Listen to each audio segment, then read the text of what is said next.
Hey, good evening, everyone, and welcome to Bordertown Strange. I'm Pam, and this is my co-host, Jess. Woohoo! Hello. Tonight, our show is all about Randonautica, the app and the adventures. And we want to go ahead and welcome all our new listeners, members to the channel, as well as first-timers in the chat, and those that join us every week, too. We appreciate that. If you're not joining us live, but you're listening on replay, thank you, and welcome to you as well.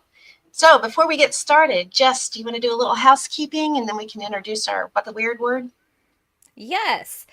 So, as always, a huge thank you to all of our new and old followers. If you are on YouTube right now, just take a second and hit that thumbs up and hit that bell if you haven't yet, so you know when that we're bringing you new content and when we're going live.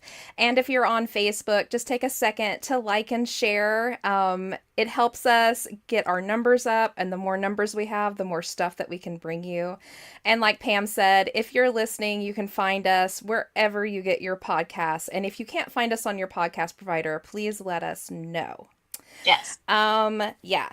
Also, I want to remind everybody that we love collecting stories and ideas. And if you have a favorite topic that you want to hear about, please let us know down in the comments or on the chats or send them our way. I will let you know that our Bordertown Paranormal website is down right Oh, now. it's up. Oh, it's It's up? it's not down yet. They're just No, it's up. Oh. Yeah. Okay, it's up. Never mind. You can still contact us there for a short while. We're having some issues with that right We now, got but the bill and we were like, what? So we're looking at other yes. providers at this time. Yes. Unless It's still everybody would like to send us in some cash to like a pay for lot. said website.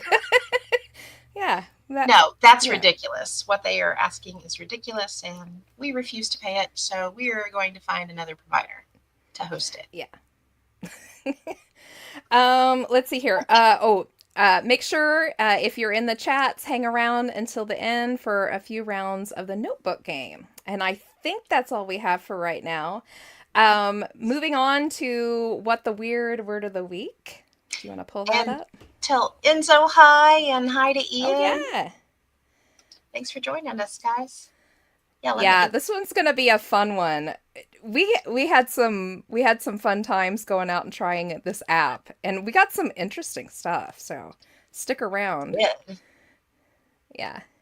All All right. right. So this week it was my week, and I chose the word manifestation because I thought it kind of went with what we're talking about tonight. It kind of does, and it kind of doesn't at the same time. So manifestation is an event, action, or object that is a clear representation or embodiment of something, particularly an abstract thought, a concept, or philosophy.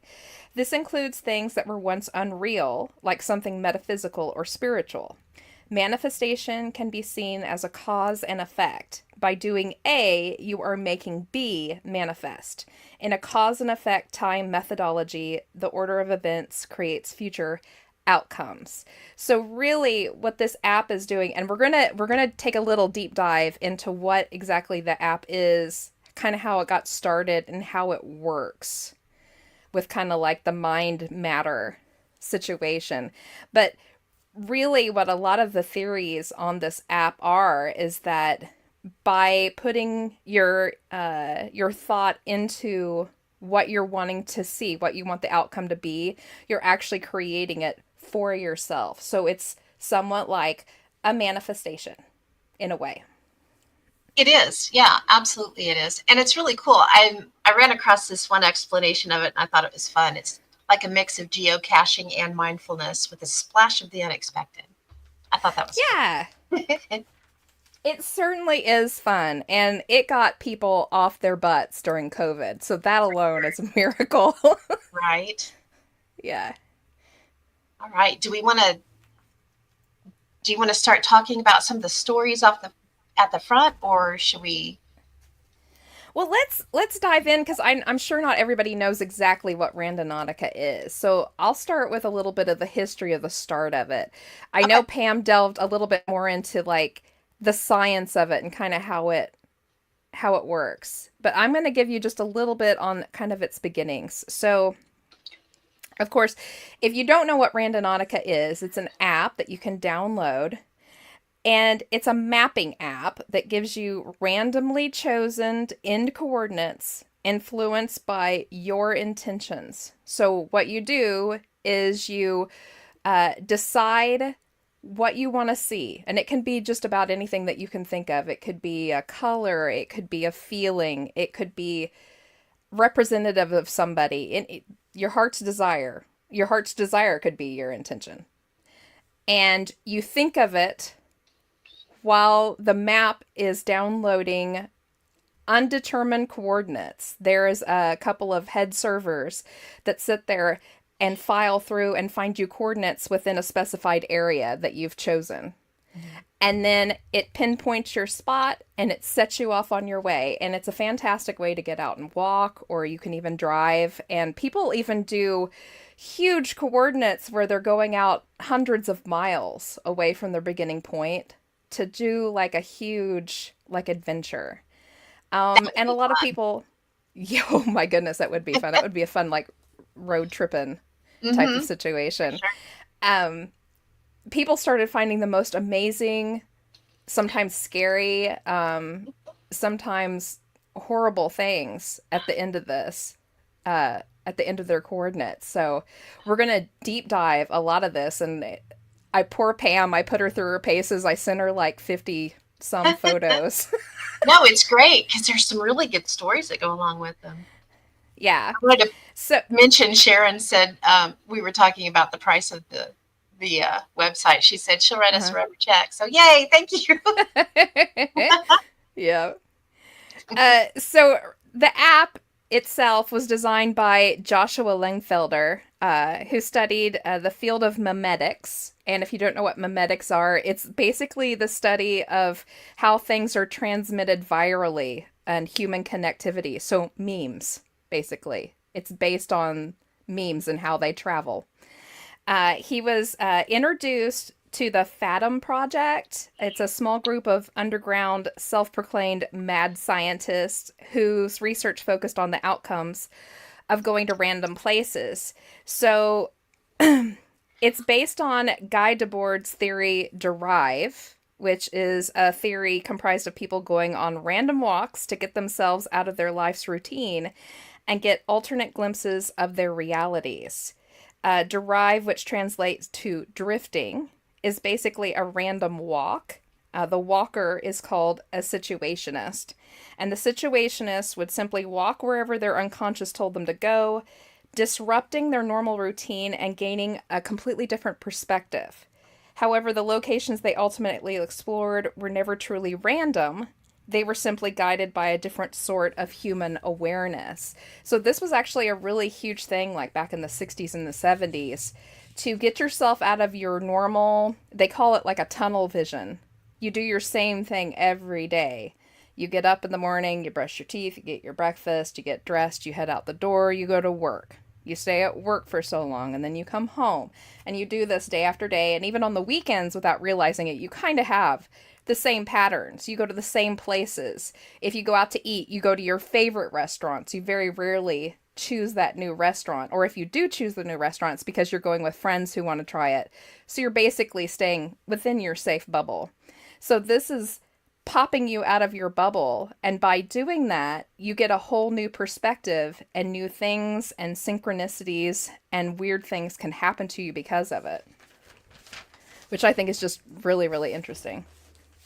It is. Um, yeah. So Joshua and the Fathom Project decided to collaborate and create a large scale platform that would lead to the greatest mind matter interaction experiment the world has ever seen. They took the derive theory further by introducing a randomly chosen destination. 70,000 participants were sent random coordinates with no reason or explanation for why, and many of the participants chose to go to the coordinates and noted very interesting experiences. So, this was the beginning of the first Randonautica experience. This was before it was even an app. They just had one computer that would generate coordinates, and they just sent them out to That's cool. 70,000 people. Yeah.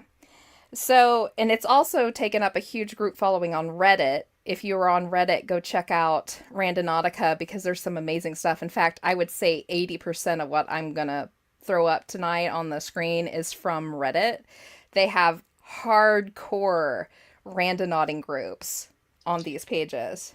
They do. They really do. And back in the day, before Randonautica or anything like that, we used to geocache. My family did, and even before that, there was another thing, and I can't remember what it was called. It wasn't geocaching, but it was another type of caching. But you could go out and find. You didn't use GPS coordinates per se, but you actually. I can't remember how we did it. I know we went online and we looked at a website, but we would pull up it would be a lot like geocaching because you'd pull up a little Tupperware container and you would put your stamp in the book that was in there. But I can't remember what it was called. Do you remember? It was a long No, time I ago. don't. It was a long, long time ago. My kids were little. I did it. I did that with Raven and I and Mike would go out often and go geocaching. But it really works the same way. I recall one time we went out for a whole day. We just, because of course, at that time you didn't have an app or anything like that on a phone, so we just like wrote down a whole bunch of coordinates with we're in, like 50 miles or something. And we just went out on a day and we ended up finding so much cool stuff that day, little parks and stuff we didn't know about. And we found a little cemetery out in a rural area that I didn't know about. It, Wow, that's cool. yeah, it was a fun, fantastic day. It's because you got out of your normal thing. Yeah, we went out. I know we found some geocaching. We found some out around like Copan Lake, hidden in the rocks down Yeah. by the dam. And yeah, one of the walking trails in Coffeyville that was way back by Feaster Park back in there. Mm-hmm. Yeah, it was fun. We had a good time doing it. Yeah. And My this was before family, cell phones had, before you could yeah. have the GPS because we had the separate GPS handheld GPS Mm-hmm. thing to look Yeah. stuff with. Back in the early 2000s, my family kept a geocache at the little schoolhouse here in Caney. Yeah, we had one out in the outhouse. It was there for a really long time too. It was. It was. It was fun though because you have your little Tupperware container and it was basically a take something and leave something in its place. So Mm-hmm. you might find a pendant or a coin or a little figurine or something and replace it with a piece of, whatever, just Yeah. something. But it was fun. That was Raven's favorite part. She would take a little baggie with her full of all of her little like I called them quarter toys. The little Oh toys you get yeah, out of the little quarter machines. yeah. She would take those with her so she would have something to switch them with so she could get new little That's toys. Yeah. I like that. Anywho. Okay, this first huge round of the first Randonautica people. They were the ones discovering this as they went. The weird, strange oddities that would pop up. Um, a lot of people reported coming onto a scene where there would be someone just standing there staring, not noticing them. Ew. Yeah, kind of time slippy if you ask me a little Yeah. bit. They also came upon a multitude of different kinds of animals that would literally just come up to them like they were meant to be there. Squirrels, birds, um, other people's cats and things like that. Okay. And then yeah, and then it got into cats. There was a while during that first round of Randonautica that people were seeing cats in multiples in weird situations. They would like come up into a clearing and see like five black cats sitting in a circle, just sitting there. Or cats on a fence post. People started reporting that. Enzo said Um, must be disruptive to the NPCs when you leave your regular path. Maybe so. yeah, that's one of the theories. We'll get into the theories later. Um, but here is where Randonautica kind of got its moniker. So towards the end of this, they had a huge spat where people kept finding owls. Owls everything. There were owls in trees, there was owls on cars, there was owls in the middle of the road, there were toy owls and stuffed owls and owls everywhere. And people were starting to complain a little bit because this is all they were finding. They would set their intentions to I want to see a toy wagon. But instead, they would find an owl at the end of their coordinates. And they started really kind of thinking about it, couldn't figure it out until one day Joshua went back to his server, to the server computer, and realized that he had set an owl figurine on top of the computer and was Oh, like, I wonder. And he that's took the interesting. owl off and moved it out of the room. And guess what? The owl sighting stopped. That's interesting.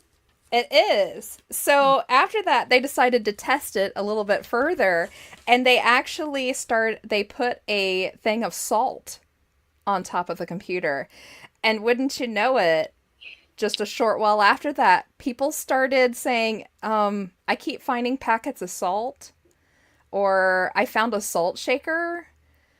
Yeah, and they took that off and it finally stopped. So there was some kind of connectivity there too, oddly That's enough, with the really actual odd. server. Yeah. By February 22nd, 2020, it moved from being the web page to a full app and accessible to users all over the world. And of course, that was the year of COVID. So I don't think it could have hit at a better time. No I can't joke. imagine. Yeah. All right. So, what do we want to talk about next? Do we want to show some of the stories or do we Yeah. want to. Let's Yeah. show some stories. Let's switch back and forth. Let's see.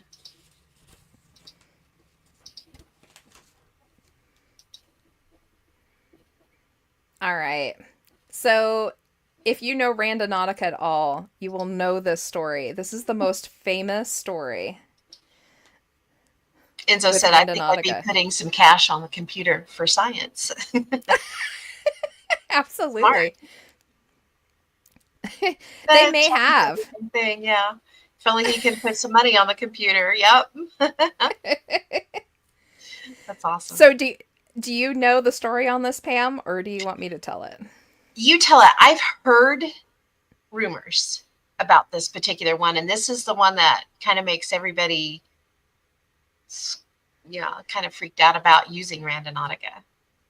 Yeah. So, June 20th in 2020, so we're deep in COVID, this group of friends in Seattle decided to get together and go out and try the Randonautica app because they were like, they've been stuck in the house. They're like, let's get out and travel a little bit. So they set their intentions to travel, thinking, well, it'll take us a whole bunch of fun places maybe, and we can get out of the house. Um, there was three of them, and they drove around following the coordinates, filming it all for TikTok. By the way, you can go and watch the video. There's two versions of it because two of the kids had things running at the time, and they're still on TikTok. You can go see these. It led them to a beach. It led them to a beach in Seattle there. And underneath the dock on the rocks, they found the suitcase at their coordinate points. And you can see the girl there in the purple shirt, they dared her to go down and open it. And she did. And when they cracked it open, they said the smell was so awful. You couldn't hardly get near it. And she went down there with a stick to pop it open. And as you can see here on this photo, they could see a trash bag, but they, of course, couldn't see what was in it. And they decided it would be best if they called the police. Now, unfortunately, the police didn't think it was a big enough deal. It actually took them about 3 hours to get to the dock. And by that time, the water had already come up and moved the bag. So they had to swim out to get it. And they also found several other bags in the area. And unfortunately, it was people inside. Ugh. Yeah. So if you flip to the next picture, they found out within a couple of days that the bodies were, well, actually parts of the bodies, because they were pretty chopped up, were of Jessica Lewis, 35, and Austin Werner, 27, who had been missing for several days. They had been shot multiple times, cut up, and thrown in bags into the suitcases where the kids found them. That's truly terrible.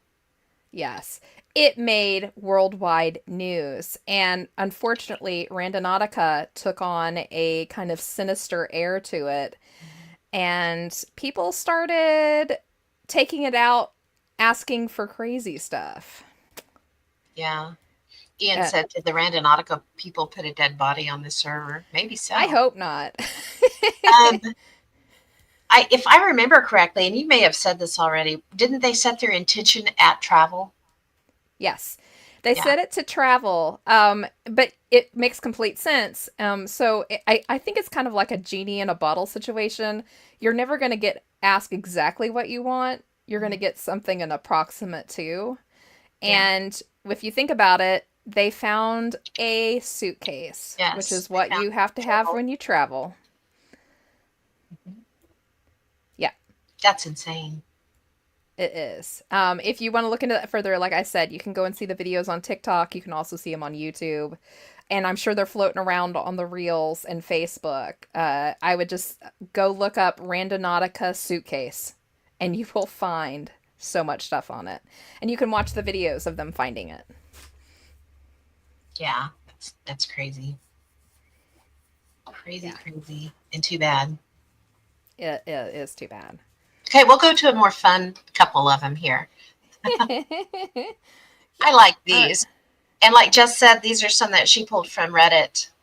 Um, and there is a huge, huge following on Reddit or the subreddit of Randonautica. So if you Yeah, want a good time waster to really get lost into it, go check these out because they are neat. they are. So I'll just go ahead and read some of these. I pulled down the ones that I thought were like the most intriguing or the funniest or the cutest. Just a nice array. So this one is the first one with the red building with the big door that kind of, well, I guess it's not a door, it's a window that connects the two buildings. Yeah, Um, that's true. the intention was something interesting. It says, I don't know how this is called connected two different houses on my city's downtown building. It was posted by Pelabrazul on Randonautica. So she just set her intention for something interesting and ended up here. I've never seen anything like that before. Have you? Pretty interesting. Yeah. I Yeah. could see how she could make that connection with it for sure. The Yeah. next one's the one that I think super cool because this is not just, oh, something cool, they Yeah. wanted to like, yeah, go with the intention on this one was the sign from late grandmother's from her late grandmother, and the coordinates took her to a street sign that was her late grandmother's name, which was Betty Ann, Yeah. and it took her to Betty Ann Drive. I love that. It's amazing. That's cool. That one's really cool. Do you think she was like, "Hi, Grandma"? Oh, I would have been totally. I'm sure she did. Yeah, Yeah. that's neat.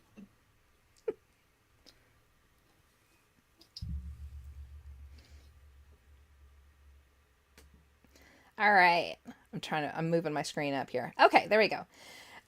So this first one here with the stone wall, he set his intention as glitch, kind of looking for a sign to know if the reality we live in is a simulation.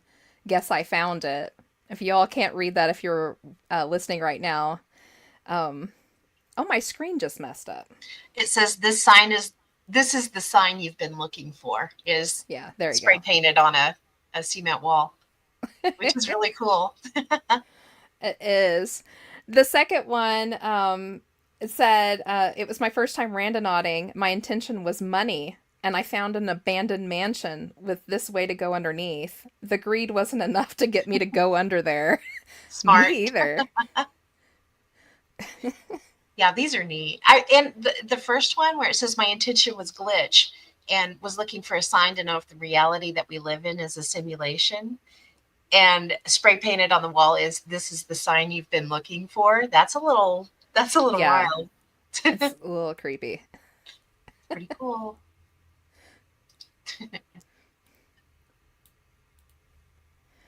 All right. So, I thought this one was kind of interesting because you can ask like philosophical questions. You can ask questions about, which direction your life should go in.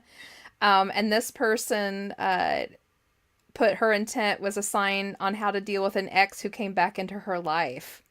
I don't know if you can get any better than that. Nope. It's Yeah, basically and then a no U-turn kind of thing, no turning back. yeah, don't do that. And I thought the second one was cute. The intention was a sign that the relationship they were in at that moment was the right one, and this is the spot it landed them on, and that's a couple if I ever saw one. Yeah, it's a really cool. It's two stone uh, statues of people, but they're like not people. I don't. How do you describe that? It doesn't look like people. It looks more like Stonehenge, kind of, but people Kinda shape. people shape. People shaped Stonehenge. Kind of neat. I'm struggling with my mouse tonight, so sorry if Yeah, it's all right. it's rough. So this first one here, my intention was confidence, and this was painted on a letterbox. It says "No fear" That's on the letterbox with a cute little wizard too. I thought was yeah. kind of cute. That is really cute. Um, and then the second one, it's the intention was healing from past relationships. It says took me to a place that I first fell in love, and I first fell in love with the sign across the street from it. It's a no parking sign, but someone's come in and kind of wrote in "forgive yourself" I like on the that. no parking sign. Yeah, That's I cool. have to remember to explain what we're looking at so the people listening I know know. I what we're know. talking about. And like I said, you can find all of these on those Reddit pages. There's just page after page. This one I thought was really cute. They just set their intention for something mystical, and that's all you get from this. But what we're looking at here is a huge old, I think it's probably an oak tree or something, and it has those funny tree faces that you can add to it with the little droopy eyes and the long nose and the little mustache and mouth. Kind of cute. I guess he's pretty mystical. He is. The next one that I found, Yeah. I will say this. Sadly enough, if you go on these Randonautica pages, like 70% of them are terrible. They look for like death and satanic, and that's what this one is.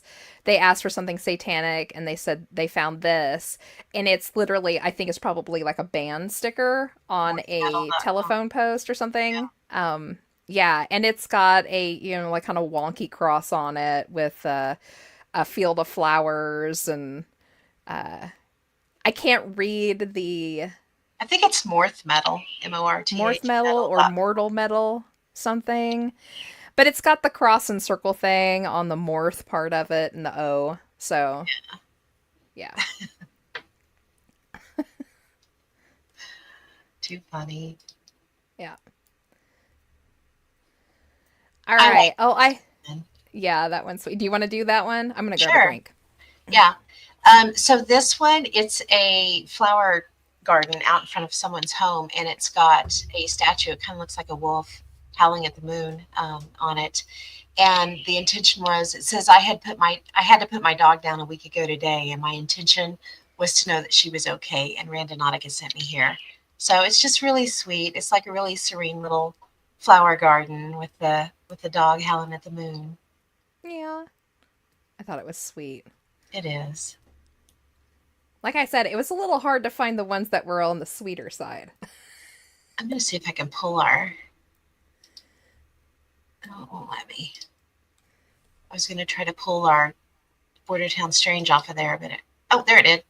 Now you can read better. Is that better? Ah, yeah.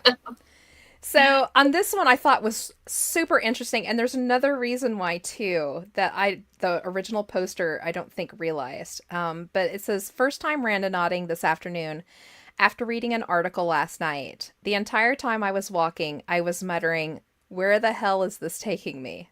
But couldn't help but laugh as my environment kept answering me.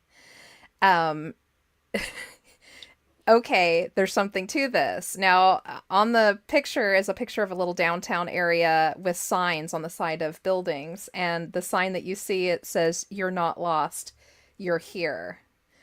Um, I thought it was really interesting because just in front of that is a huge blue 22, and that's an angelic number.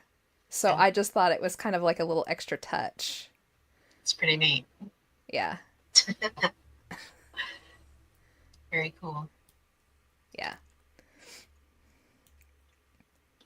I like that one too. We set our intention to the meaning of life and we were brought here, and it's basically a wooden fence and someone has painted on it, be happy. So there's your meaning of life, be happy. Yeah. The next one I thought was hilarious. It says, "My intent was something nearby that will give me all I yearn for." And it's actually a portable air conditioner, which I thought was funny. I ended up going down into the comments to read a little bit further to see if they actually like commented back or anything. And come to find out, they had just like moved into an apartment and it was hot as Hades in there with no air conditioner. Um, I didn't see anywhere where they like took it home with them. I would have. It was just sitting out by a tree like that. So, Oh, I'm sure oh, they did. Hopefully they did. yeah, And hopefully. it's got a sign taped to it, just handwritten on it. It says it works well. So, Yeah. hey, All that I yearn for. Heck yeah, cool air. that's funny.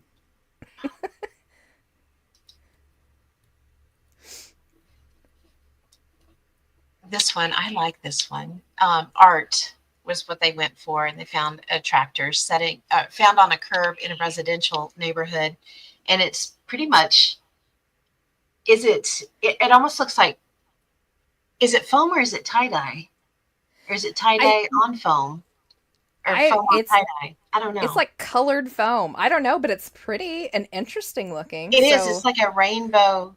Yeah, it almost looks like sherbet ice cream. yeah. Rainbow sherbet. I don't know.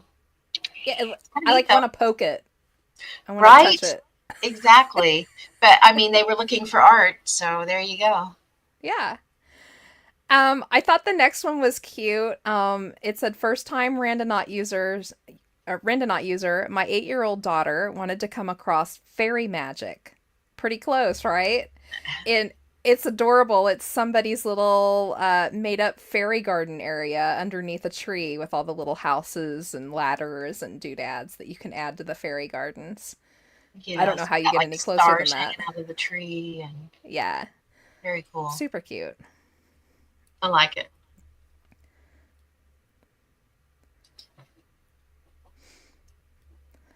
All right. So this one is a little bit naughtier. If you've got a kid listening, shoo them out for 2 minutes.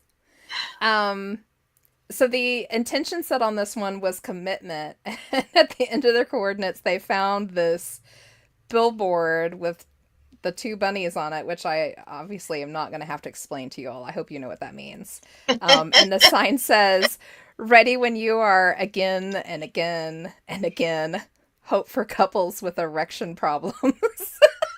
It's a Lord, Silatil drug ad. So I thought it was pretty interesting. too funny. It's from New Zealand. New Zealanders have a good sense of humor, apparently. They do. They do. This one was wild. The intention was apocalypse. And did you find any more out about this underneath it, or did? I couldn't find anything else more about it, and I tried to like Google search that statue. Mhm. It's an artist, apparent. I can tell it's an artist. I just don't know who it's supposed to represent. But the fact that like the goat and horns are above the doorway and Yeah, this kind of menacing statue right beside it, I just thought it was really interesting. it If any is. of you at home know who this statue is supposed to be of, let us know. I like I said, I tried to like take a snapshot of it and use, you know, search it through Google, and Google Lens. I Yeah, couldn't find anything on it, unfortunately. it's I did interesting. try. Yeah. And I don't know if there's any meaning besides just it being above the doorway, but it's on Mhm. the keystone of the doorway too. So I don't know. Yeah. I just thought it was kind of ooh, spooky. It is spooky. Yeah. Spooky. The next one I thought was super cute. It says, "Went on a geocaching date, joking about treasure. tried a randonaut afterwards intending treasure too, found a gold coin wrapper at the exact spot, and this across the road. And for those of you at home, it's the little it's a hand painted Mario setup with the little coin thing and one of the little mushroom dudes underneath coming up out of the pipe. It's like a little hand painted mural. I thought it was really cute It is that you cute. find the treasure. I like it. It's fun.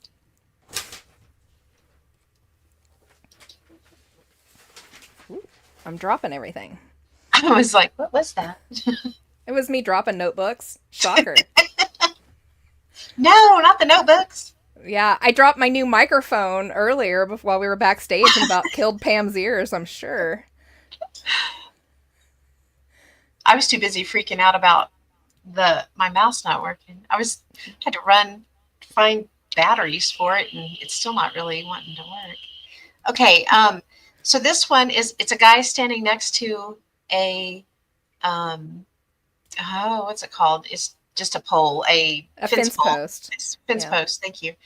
And he's standing next to an orange one, and it says, "First time, and it didn't disappoint. We decided to set the intention of something orange just to try it out and see what would happen.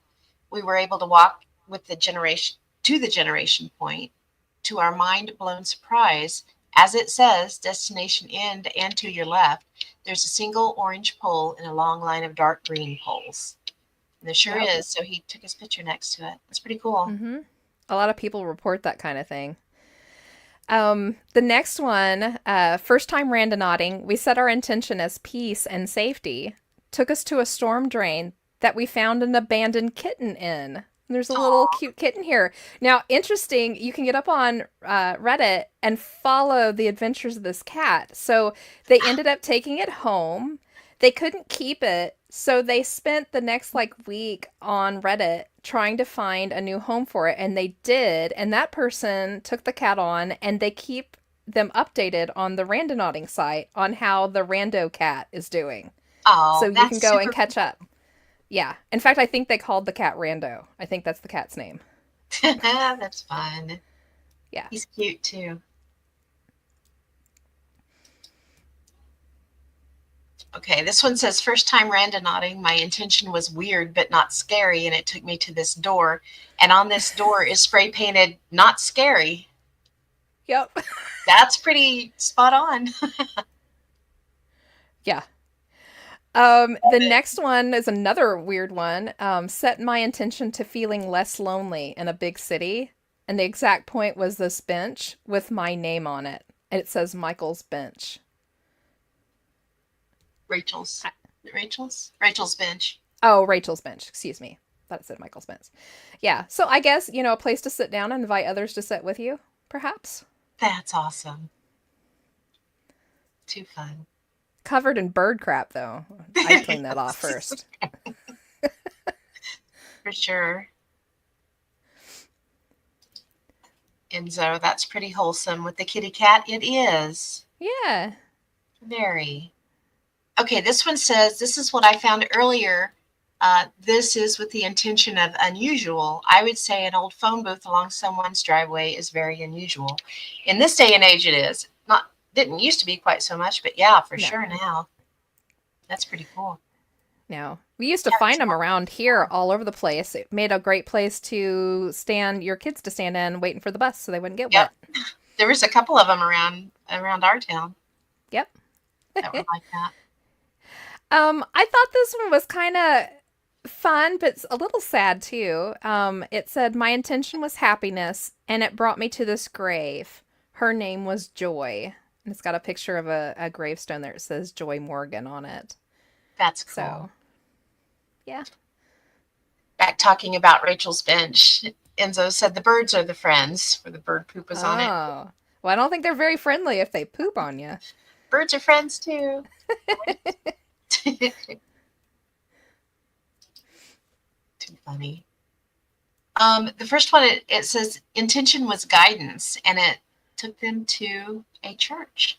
And it says, on the church sign, it says, act justly. It's pretty good guidance, I guess. The next one is nice, but a little sad too. I was on Randonautica looking for a sign. I lost my son in 2015 around his birthday.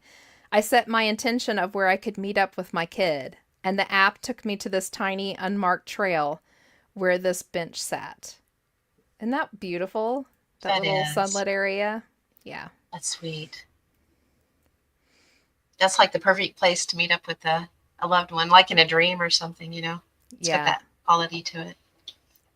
It looks absolutely quiet and peaceful, so kind of perfect. Yeah. Little slice of heaven for sure.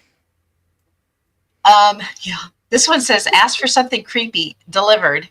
And it is that a cow's skull?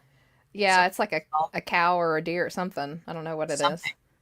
But it's on it, stuck on a tree. It almost looks like the branches are growing up through the eye holes. Yeah. Yeah. That's a Kind of little gross. creepy, yeah. The next one was pretty straightforward too. The intention was direction, and they ended up in I looks like in a mall maybe or in a subway type of That's what looks like situation. the subway. But there's an advertisement on the wall that kind of points the way to something called the square, and it just says that way in huge white letters with an arrow pointing. So and we're gonna here in just a little bit, we're gonna talk about some randonauticing we did as a group for fun, and we have something very similar to that we're gonna show you. It's pretty funny. Pointing out where to get coffee, those are good directions. There you go. Yes, absolutely. Oh, here we are. Oh, all right. Let me pull up my stuff on that. All right. So we've been putting a call out to have anybody kind of at home, one of our listeners, download the app and give it a try for themselves and then kind of get back with us and let us know what happened. And our friend Chelsea uh, went ahead and did that for us. And I was super excited when Yay. we got her stuff. So I'm just going to read from her note she left us, and I hope she doesn't mind. It says, "Dearest Bordertown Strange team." There she is. Hi, Yay. Chelsea. It says, "I've heard a few things over the years about the Randonautica app and have always been curious about it, so I'm excited for this upcoming episode. I finally downloaded the app and thought I'd send you my first ever trek, short though it was. I had looked at the settings on the app and decided to set my scope within a 1 kilometer distance of where I was, since I had planned to take my dog Jackson for a walk. There are a variation of point types you can use, and I set mine to quantum, defined in the app as a single random coordinate derived from a quantum random number generator. They also add that it's likely a location outside your everyday routine that you might have never been to before. Due to this setting, I'm not totally sure how accurate the whole set your intention idea necessarily applied, but nonetheless, I imagine somewhere my dog would love to sniff and check out. When the map popped up with our destination, I recognized instantly roughly where it was at. We made our way to a nearby park I actually hadn't been to before with Jackson. I checked the map and realized that the destination marker was actually up over a hill alongside the park. There is a trail called the Prairie Spirit Trail that cuts through our town that is on this ridge, but the point itself was further on the opposite side of the park from the trail. I'll send a short video I took and a screenshot of the map showing how far off the point was from this trail. I'm pretty sure not only was it on private property, but I was also definitely not prepared in my shorts and sandals to wander into what would be hip-high grasses for me and Jackson, who would surely disappear. And he had just gotten a bath, too. Looking back on it, I do believe there definitely would have been something in that field that Jackson would have loved to have checked out. My husband and I love to go on random trips, and I think we'll give this app another try somewhere else. I can't wait to hear the episode. Thank you for all the hard work you put into such an amazing show." Thank you, Chelsea. Yeah, thank you. So I think so. This is interesting to point out. The randonauts often say that the best things that you find are actually on the way to the point. that oftentimes you won't find anything at the point because the whole point of it was the trip there.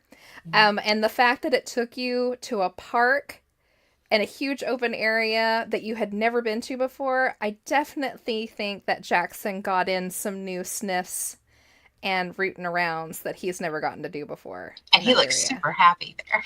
Yeah. He got a trip to a whole brand new place he'd never been before, and I don't think it gets any better than that for a dog. So I think you actually Yay. got your intention. Very cool. Yes. So thank you, Chelsea, for sending that in. We appreciate it so much. We do. Enzo said, I don't need Randonautica. I drive 2 hours to Caney. Are you saying we're weird? Is that the intention? Hmm. Because if it's not weird, then yeah. I don't know if it worked or not. That's true. Chelsea said Jackson always finds stuff to check out along the way. Yay. Good deal. Yeah. He's super cute. You have to give him a pet for us. Come on, mouse. There we go. Okay. All right. So on to some of our stuff. So B and Pam and Mark also tagged along with us. A few weeks ago, we decided to go out all together after a meeting, after a paranormal meeting, and give the app a shot. So we went on 4 different runs. We did 4 different Randonaut runs. And I will say, personally, I'll have to ask Pam, I think 3 out of the 4 were pretty darn successful. They were. I would agree. Yeah. And interestingly enough, I will say I found this while I was researching Randonautica and kind of the lore behind it and everything. A lot of the Randonauts say that 3 is your magic number, and if you go past that, it won't work much anymore Which for is that day. interesting because it was the 4th one was the one that didn't really work. So Yeah. So I yeah. thought that. So this is our very first trip out. We left out from Pam's house and we set our intentions for weird and strange because we thought we're Bordertown Strange. This should be our first one ever. And it took us to the very corner of our town, literally the corner of our town. And in fact, I was the one that had to hop out and go get it because we had to go across a field. And luckily for me, the gentleman who was out mowing used to be my former neighbor, so he had no problem with me trekking across his freshly mowed grass to the railroad tracks that comes up to the right to the edge of our town. And I got up to the coordinate points, and I was a little sad at first because it beeps the closer you get to it, and then it just beep, beep, beep, beep, so you know you're right on top of it. And I'm standing there on the railroad tracks looking around going, well, this is disappointing. I don't see anything weird or strange. And I'm looking around and I was just getting ready to leave and I looked down so I could step back over the track so I wouldn't trip. And this is what I found right on the spot. A pair of sunglasses laying right on the tracks, which is interesting because these tracks are the ones that are still used. We have 2 sets of tracks over there. One's kind of disused. This is the one that's used. Yeah. And that was more surprising than anything that they survived because there's a train that goes by nightly. Yeah. And they look like they've been there. They don't look like they just were put there. I don't know. It was strange. I don't know. It's very weird. They must have just been put there, but it didn't. Yep.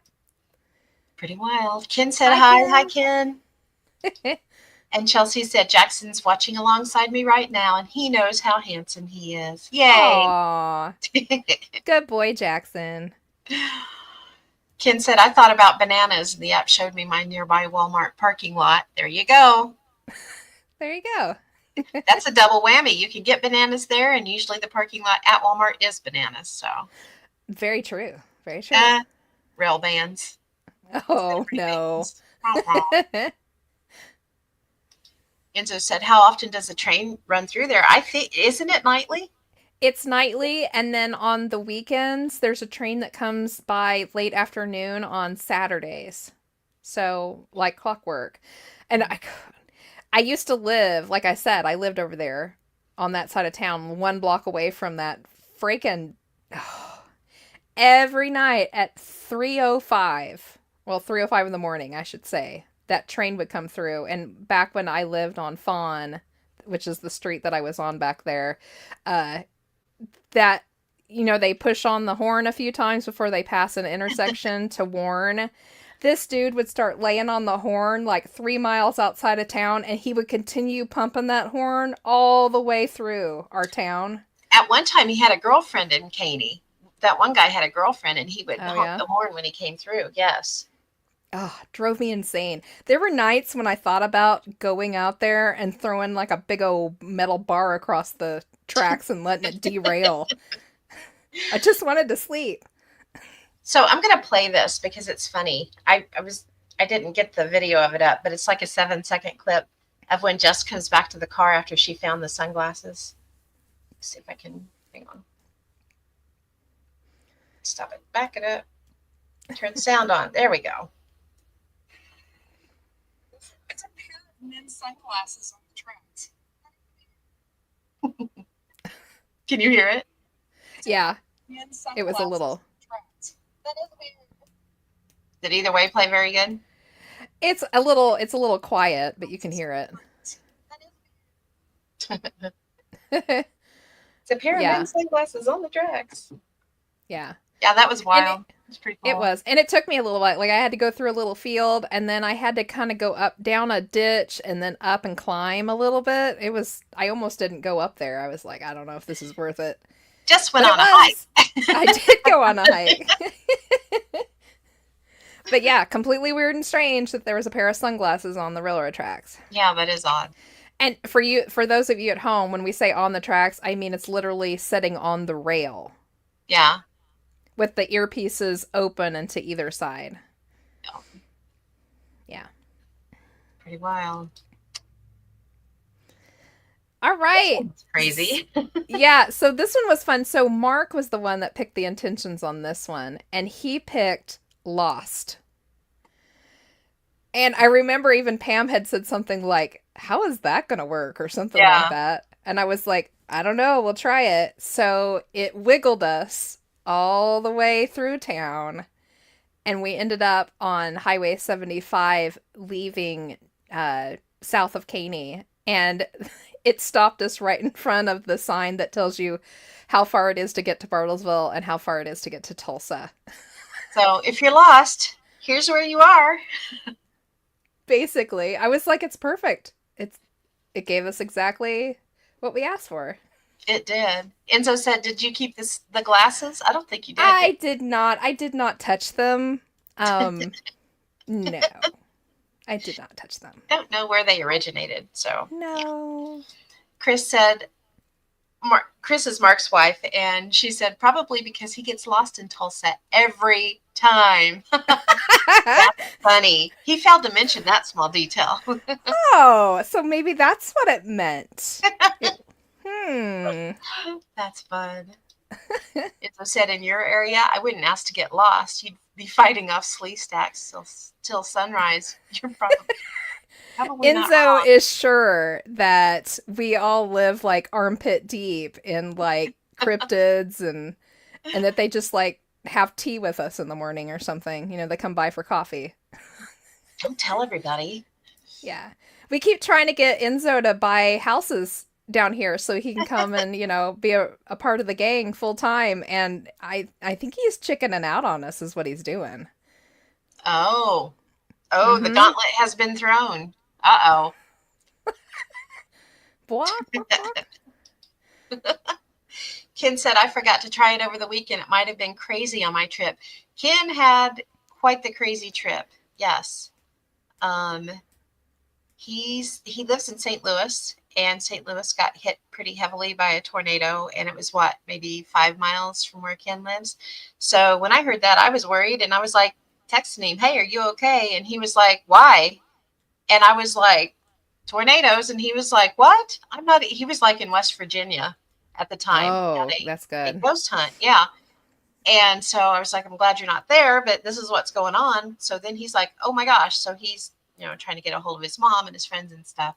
So luckily he missed all that craziness. But then driving home through Indianapolis, which if you've never drove through Indianapolis, they believe they are in the Indianapolis 500 on that highway.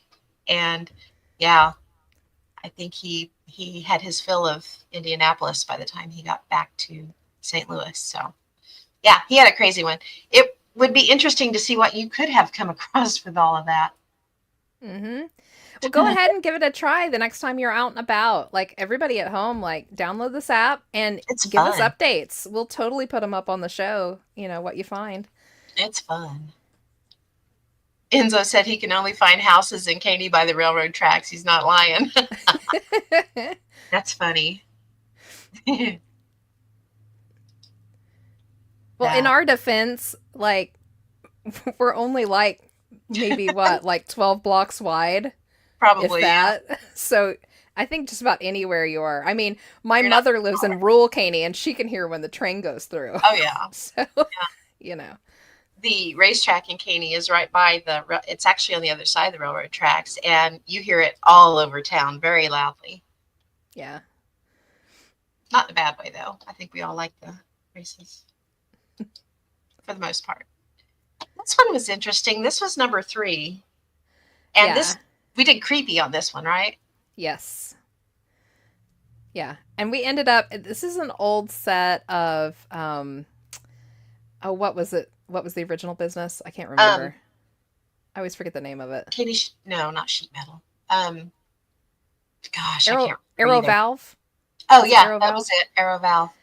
Yeah, so they made piping and stuff like that. It used to be a huge complex. There's not many of the buildings left, but there's these huge metal buildings, and they're all kind of dilapidated. They're being used for a little bit of storage by someone else, but they are very dilapidated on the outside, and it pulled us right up to here, and I was like, well, it's pretty creepy.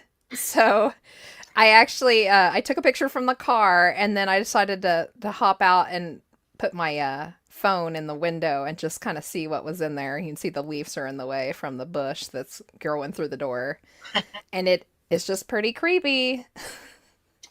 And this is actually a building that we had kicked around the idea of finding out who owned it at one time years ago to talk about putting a haunted house in it. That's how creepy it looks. Ooh, that would have been cool. Yeah, that'd be great, wouldn't it? Be It perfect. would be. It Oh would be man. fun. Yeah, Chris came in with Arrow Valve too. Yeah. Yep. Ken said Enzo's looking on the wrong side of the tracks. Ugh. Oh, that's where he's from. The wrong side. Too funny. That is our last picture.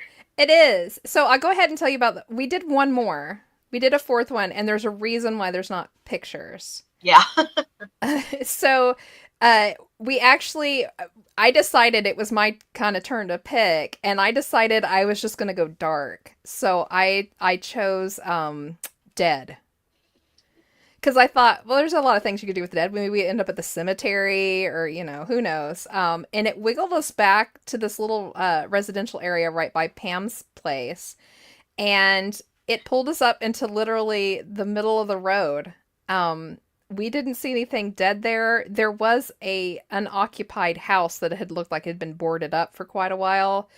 I wasn't going to go out and search that house or look around it to see if there was like a dead rat or a squirrel or something nearby, and opted to just go ahead and leave that one alone Yeah. because we didn't see anything.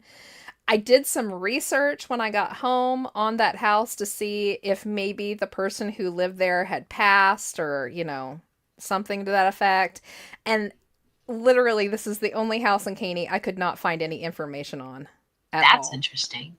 I couldn't find a past resident or anything. I did find out like the layout of the house. It's actually a mobile home turned on its side, or excuse me, facing the west, Yeah. with one end pointed towards the road. So that's why it looked a little funky. Yeah, the south end of it's pointed towards the road. So it's like, yeah, it's Yeah. weird. I couldn't Not find normally how you would anything see on one it. set on the road. So I don't know, but like I said, like the randonauts say that your power number is 3, and once you go past that, it kind of sometimes will fizzle on you. So maybe that was it. They also said it was interesting if you get a lot happening on your first trip out. But I think it helped us that we had 3 people with us, Mhm. And I think we're all three good at like setting intentions and holding on to those for a little while. I actually I went out with my husband one night and it didn't work. Huh. But I always wondered if it's because my husband doesn't really believe in that kind of stuff and wouldn't sit there and hold the intention with me while we walked. So maybe it didn't quite work. I did try on my own and came up with a couple of things, and I didn't get the picture sent to you, unfortunately. But I think I have them here. Let's see here. Yeah. Or maybe I do. Maybe I don't. Maybe, maybe not. Maybe, maybe not. Ken said that's an awesome idea for a haunted house. Yeah, that building, it would be perfect for it. It really would be. I have no clue who owns it though. Might be the agribusiness next door, maybe. More than likely. There it is. I found it. Okay. So, and I apologize, it's just on my phone. But it was only 2 pictures. I went out on quite a few and it wasn't really successful. I went out on one and I had asked for bright blue. And it put me out on the north side of town here, right by that big open field when you turn to go towards Coffeyville. And it was a beautiful blue, cloudless day. So I'm wondering if that was what that was supposed to be. I didn't get a picture taken, though, because there was a giant semi behind me and I wasn't going to slow down to take the picture. Yeah. My next intention, though, was something old. And it took me over kind of near Arrow Valve again and showed me this. Let me get the ring camera out of it. Anywho. Oh, yeah. Just an old dilapidated house, right? And then I set my intentions for red, and it took me over by, and Pam will know where this is. It's over by Skimmica's house. Mm-hmm. And it gave me that. Yeah. That's fun. Which is a giant red fire hydrant. And I thought it was really interesting, too, because they've apparently had just painted it, too. So yeah, it's bright red. It's freshly painted red. So cool. I thought that was pretty interesting. I did quite a few of them over the last couple of weeks. I would just like once in a while just go run and do one really quick on my way to somewhere. And I wasn't very successful, but I'm wondering if it's because my head wasn't really in the game because I was also getting ready to go do something else. So, I don't know.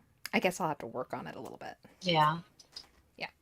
Ken said, did you say your intention out loud when you began the journey? I did not and only thought about bananas because I was hungry.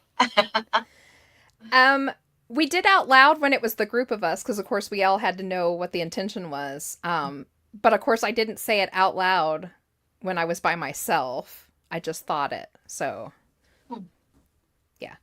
I don't think it really matters. As long as it's kind of in your head, that's the whole point. And a lot of, actually, I wrote some stuff down about people's kind of ideas on how this works. And a lot of people, like I said earlier, they think that the trip is really what you're supposed to be looking at rather than the destination. That's really where they get a lot of the information and the synchronicities and the fun stuff is on the trip to the point. So I thought that was really interesting. It's usually a pretty good way to live your life. Yeah. And the other thing, which kind of applies to what we were talking about, was that people would often kind of, like when they were in a group setting, the group would get too excited talking about something else while they were on the way there and inadvertently change their intention. And when they would get there, it was whatever they had all been talking about in the car and not the original intention. So it kind of shifted it, which you got to kind of, like wonder how does that work? Because you know that random generator generated that for you before you started talking about that topic. So how did that happen? What's happening? Maybe you were supposed to end up there regardless. And it wasn't. It knew already. It's not quite as random. And Yeah. you can't really say it's maybe that the app overheard what you were saying because like in our town, it's a very small town. You're not going to see some of these things that we caught, like the sunglasses on the railroad tracks. that wouldn't be on Google Earth. There's no way that they could know that those sunglasses were there. And they had not, there's no way they could have been there that long because of the amount of times the trains go through. Yeah. So, yeah, I don't know. Pretty wild. It's crazy. It is. Okay, Yeah. let's talk a little bit kind of the sciencey behind it, sciencey stuff. Yeah. Some of this you kind of hit on earlier, Jess. And then when we get done with this, I think you have some stories too that you I do. pulled I up have a some bit, didn't you? stories without photos. Okay, cool. Let's do that and then we'll go to those. Okay. So basically, again, like we said at the beginning of the podcast, or just did, this is something the Randonautica app, it uses random number generation to provide coordinates nearby for users to explore, with the idea that focusing on an intention may lead to an interesting or meaningful experiences. So setting your intention in the Randonautica shapes your experience by focusing your mind and attention. And it's like basically like you're setting a theme or a goal for your journey, right? So when you do this with the intention, you are more likely to notice patterns, coincidences, or signs that will align with your intent. So is it more of the fact that you latch onto anything close by that could have anything meaningful, to the intent that you put out? Maybe, who knows? But it also leads you to some really unexpected discoveries that can be really cool too. So it's kind of like the interplay between, your mindset and the randomness of the journey. So Yeah. it's a fascinating mix of perception and reality. It is. It really is. And again, it's partly about your mind recognizing patterns or assigning meaning, but there's also something that's there, and I kept running across this when I was researching it. There's something to the idea of reality seeming to align with the universe's randomness, which is a very cool way to look at it. It's a very subjective experience too. So it's like a blending of psychology and a touch of mystery, which is neat. So, yeah. Yeah. And this, I'm just going to read this because of the way it's worded. The idea of aligning with the universe's randomness comes from the notion that while the outcomes of quantum level events are random, they can intersect with human consciousness in meaningful ways. So basically, when you set an intention, you're tuning in your awareness to notice and to interpret that randomness in ways that feel significant to you. And this interplay, it can lead to like experiences that seem to be a little bit too coincidental to be chance, like we've talked about, with some of the pictures that we showed. Some of them are very extremely too spot on to be coincidence, Yeah. Enzo said, I wonder if just by setting intention, you could just wander on your own and find something, no app required. I'm You sure you could. absolutely can.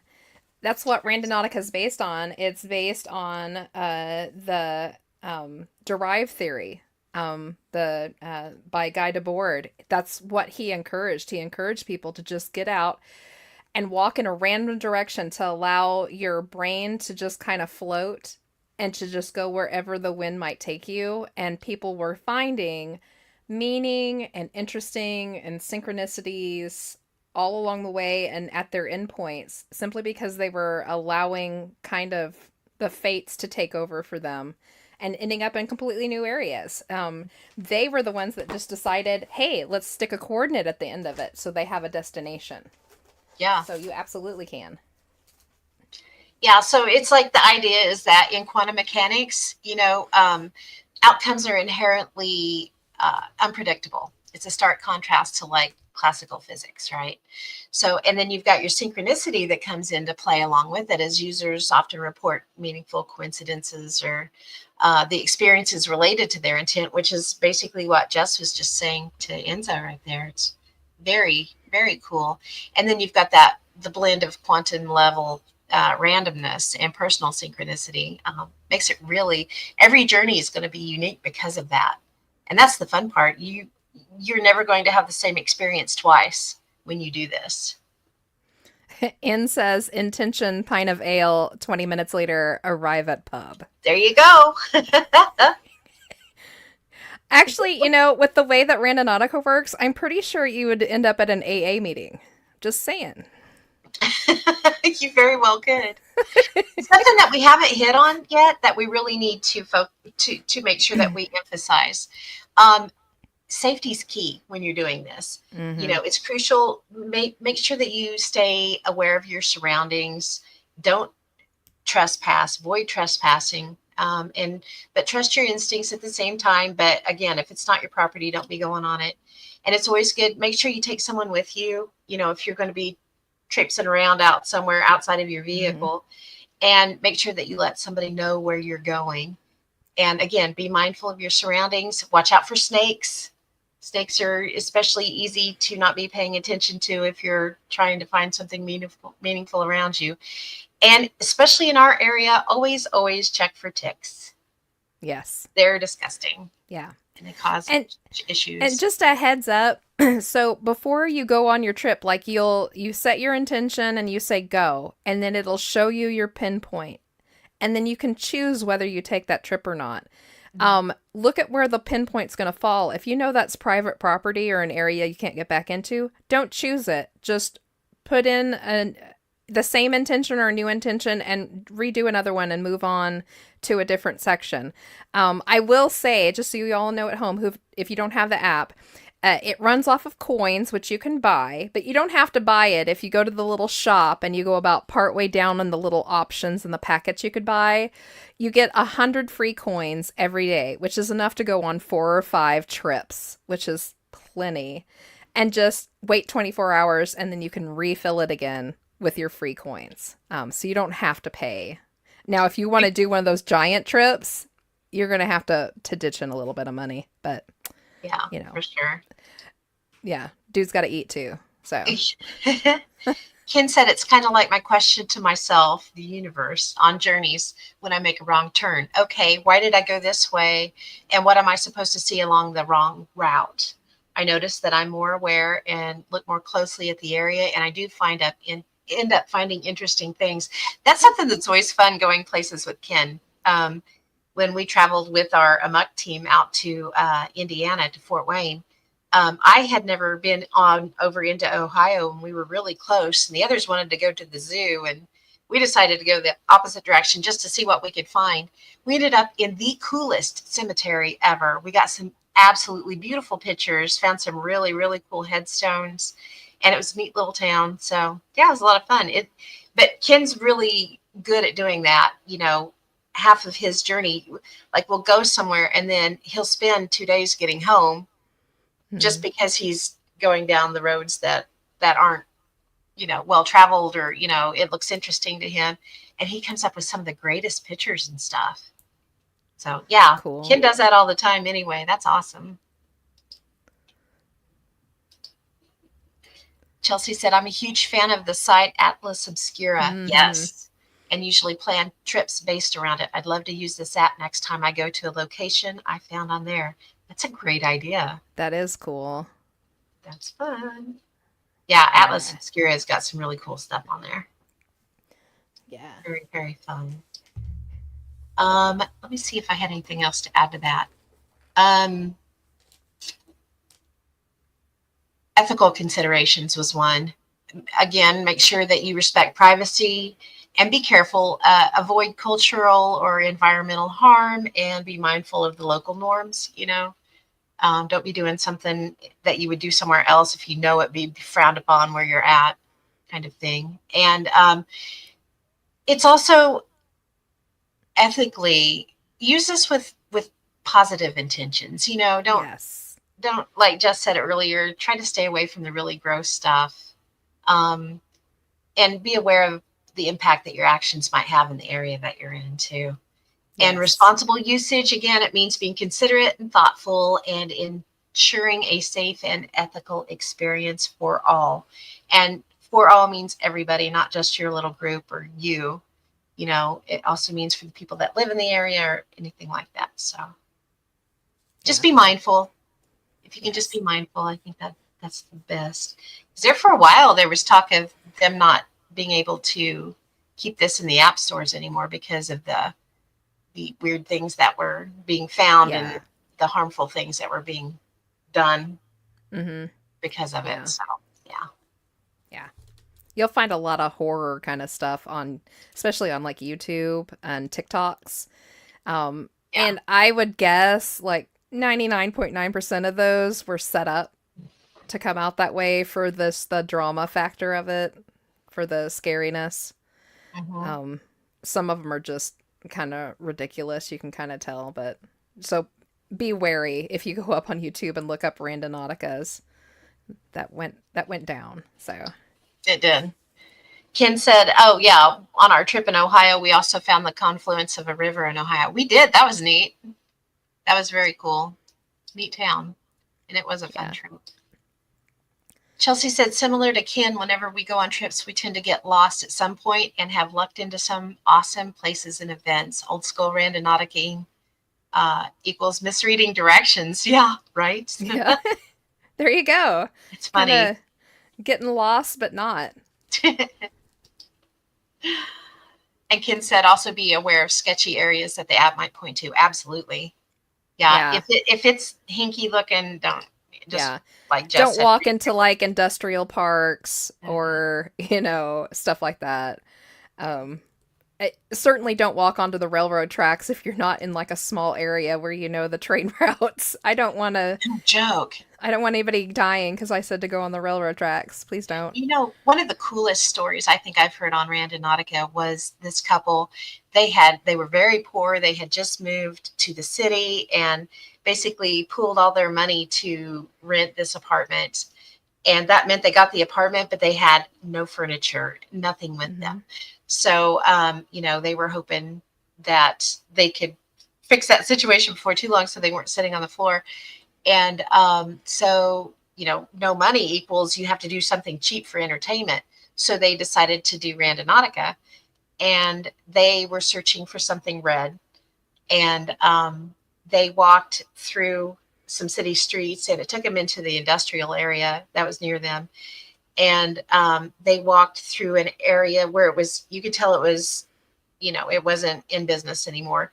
And when they came through, uh, back behind the front of this building was an open spot, and it was just a big huge cement slab, and right in the middle of it was a very beautiful, it looked like an old Victorian fainting couch, Hmm. crushed red velvet.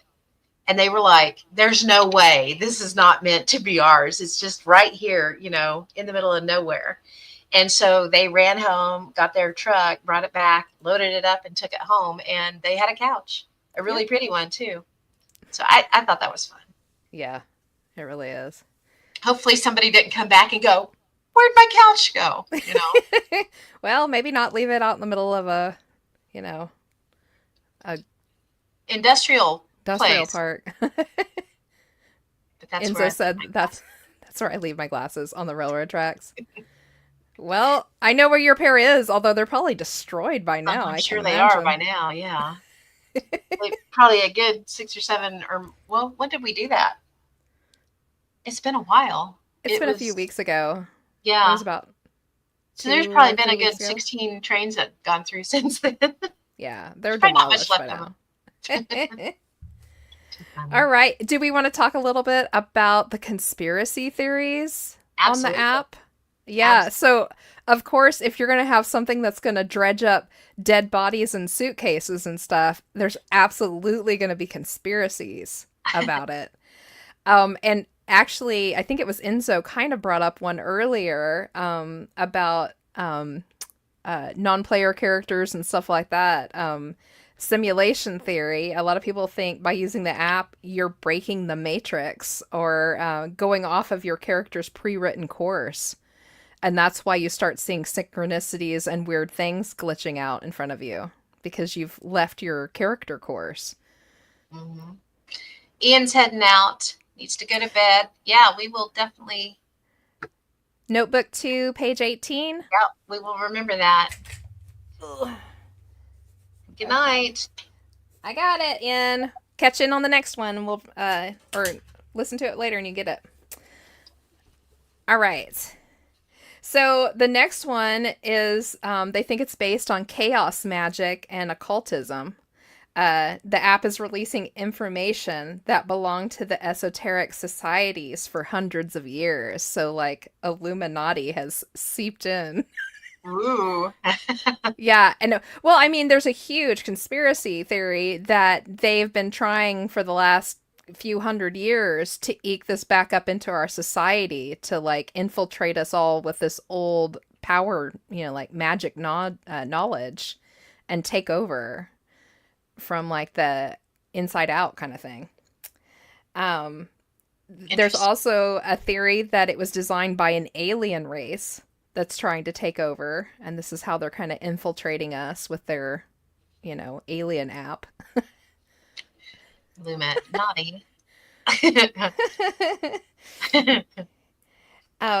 And there's another one that says it was designed by an external force and is a clear line to a higher power, as in like a god or gods.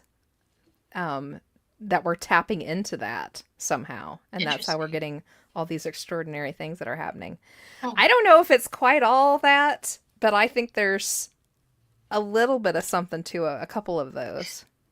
I would be more along the lines of if we are in a simulation and it would cause some issues. Yeah, that would make more sense than anything.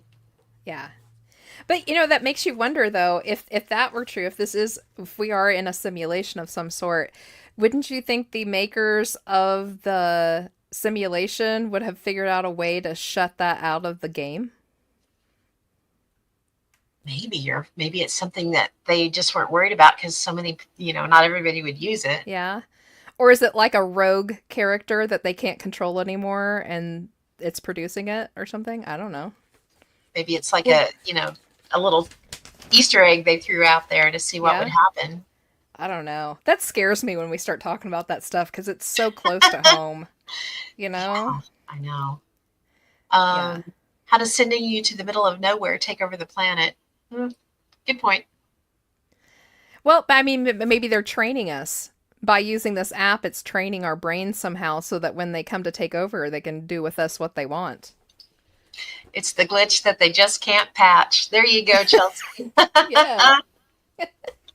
That's funny. I My goodness. like that. All right. So I'll start reading some of these ones that I have that don't have photos with them. I don't have a ton of them, but I thought they were just so good, even without photos. They like we were saying earlier, definitely go check out especially the subreddits. Those are the where you'll find some of the best stories. Mm-hmm. But there's been other groups that have like compiled them too. Yeah. But they're fun. Okay, so this one came from Substantial Art 1996. I set my intentions to higher power and went with my boyfriend. It took us to a local library, and when we got there, I realized the point was on a walkabout circle, which looks like a cross from up above. Then we checked out the benches nearby, and one had a quote that said, "Hold to the now, the here, through which all future plunges to the past," by James Joyce. James Joyce was my great-grandfather's name.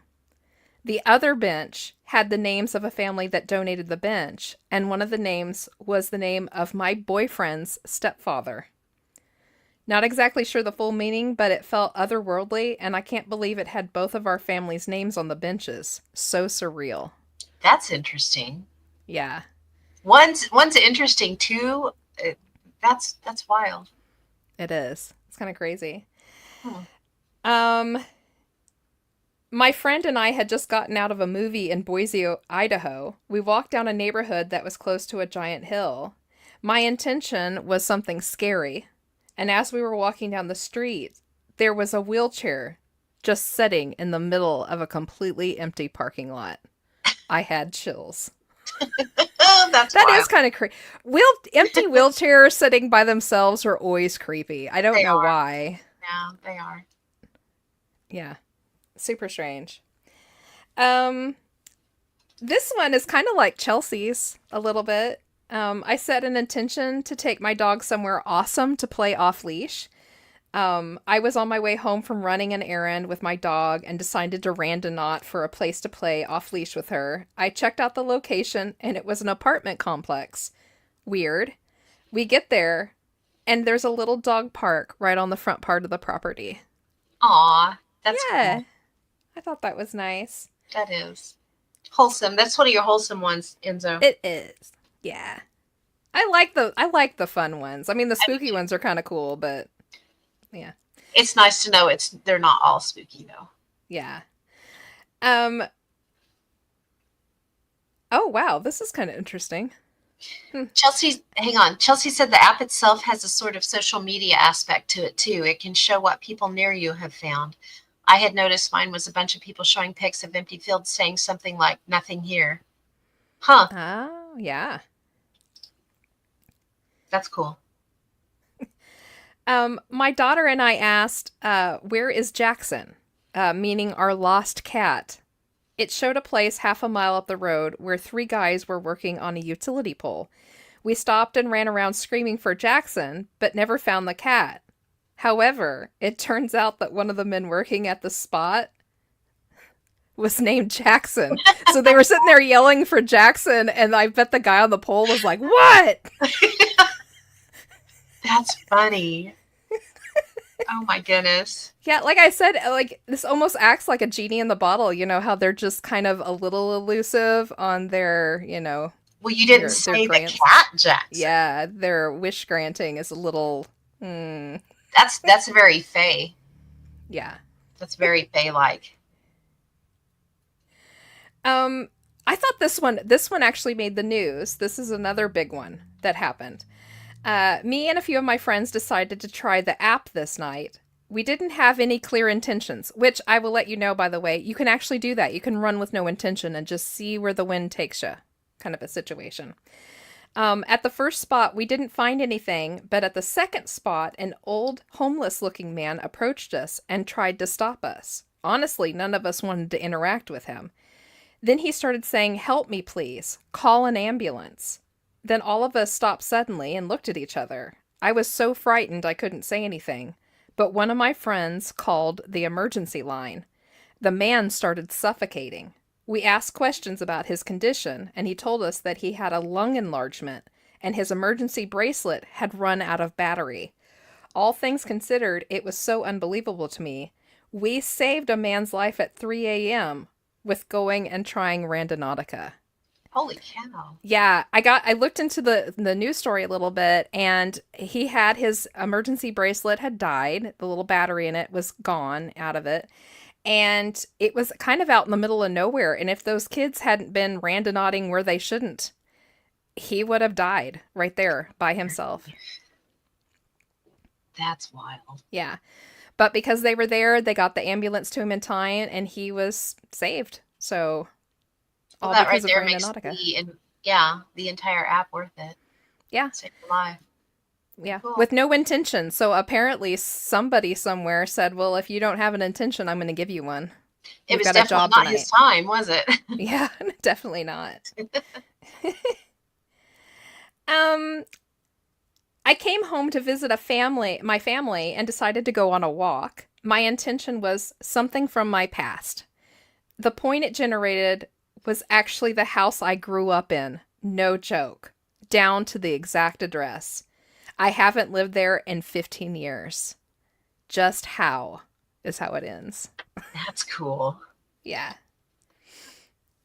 And so Um, sometimes the universe guides you to where you need to be, which is not the same as where you want to be. Yeah, that's true. yeah, exactly.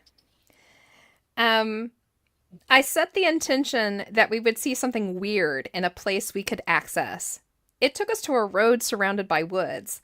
The point was about 30 feet into the tree line, directly behind a sign nailed to the tree stating that it was county land and no trespassing. There was not a fence, however, so we decided it wouldn't hurt to take a quick look. We go into the trees, and his dog was immediately on edge. We get to the coordinates, and right at the exact spot was an open, old safe with a key code combination. It was empty, and we tried to pick it up when we discovered that it was actually chained to the nearby tree. The chain was hidden under the leaves and brush. My friend, who is an avid outdoorsman, started hearing something in the woods and suggested we leave. So I looked into this story a little bit further because this is another big one that's been on all the kind of news channels and stuff. And where this was at, they went and reported that old safe to the police because they thought it was weird that it was chained to the tree. Mhm. And they found out that it was a drop-off spot for drugs. Oh no. Yeah, it was a spot that the cops hadn't been able to figure out yet. They knew that there was a drug kind of like chain in the area, like a chain of where the drugs would kind of filter through and people would come and do pickups and drop-offs. And that was one of the spots. That's why it was chained to the tree Good grief. so that it couldn't be removed. Yeah. Probably a good So thing another big one. Yeah, it's probably a good thing they got out of there. It's hard telling who was watching that. Watching it. Exactly. Oh, the man whose battery died was sending out an intention of needing help, and he got it. Huh, that's there you true. go. That's It awesome. could work the other way. Yeah. Absolutely. It's a good way to look at it, too. Yeah. Now, this one also made the news. I thought this one was super exciting. This is the one that I want to happen to me. Just putting that out there. I set off with my dog and my husband with the mindset of finding money. I hadn't told my husband, though, and he was just kind of along for the ride. The GPS led us about a half mile down the road to a cornfield and about 500 feet into the field. The first odd thing that happened was that while walking through the corn, obviously my dog wasn't able to heel properly, meaning to go in a straight line in front of her. He was having to weave. He had to weave along in front of me, heading right for the GPS pin, but he was doing it all on his own.